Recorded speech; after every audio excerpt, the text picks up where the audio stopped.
Jersey میں اس کے مناظر دکھاتے ہیں، بہت خوبصورت چیز۔ اور میں ہمیشہ اپنے اسپرچویلٹی کے بلاگس اور ویلاگس میں آپ کو بتاتا ہوں کہ یہ جو سی واٹرس ہیں بڑی ایک پازیٹیو انرجی ہے۔ دوسری ان کی بہت زیادہ کلینزنگ پاورس ہیں اسپرچویلٹی کے حساب سے، بلکہ سی سالٹ جو ہے اس کے بارے میں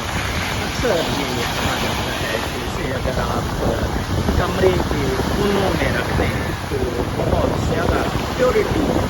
آپ کا سول کی ہے، کلینلینس ہے سول کی، اس انرجی کی، اس لائٹ کی۔ اس کی سب سے بڑی وجہ یہ ہے کہ یہ جو ویوز ہیں، یہ جو فورس ہے، یہ جو پش فورس جو ہے، وہ جو کرسما کرنٹ کیری کرتی ہے، وہ کن فیکون ہے، وہ سول کی فورس اور سول کی لائٹ ہے۔ میں اگر دائیں بائیں میرے دراصل بہت زیادہ لوگ ہیں کہ جو کچھ فوٹوگرافی اور ویڈیو مناسب نہیں ہے لوگوں کی، ادھر ذرا لوگ پرائیویسی کا خیال رکھتے ہیں۔ ایک اور بات بھی اٹلانٹک واٹرز کے بارے میں مشہور ہے کہ اگر آپ جے ایف کے میں جہاز دینے سے پہلے اپنے آپ کو امرج کر کے اٹلانٹک واٹرز میں جائیں اور وہاں پھر آئی لینڈ میں جہاں اٹلانٹک ٹچ کر رہا ہے بیچ پہ، وہاں پھر جا کر آپ اٹلانٹک کے واٹرز میں ذرا تھوڑا سا امرج کریں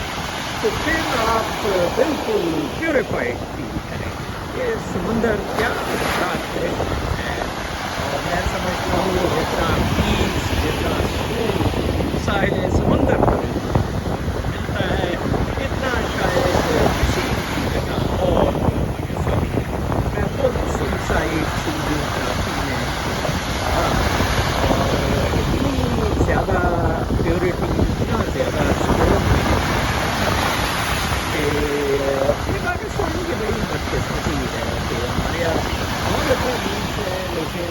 وہاں جہاں روڈ بیسن وغیرہ ہے وہاں فوجیوں نے کنٹرول کر لیا، فرنٹ بیچ کارپوریٹ فارنرز کے پاس چلا گیا، تو لے دے کے اسٹیل گندا سا بڑا سا ایک رہ گیا جہاں سارا ڈی ایچ اے کا پانی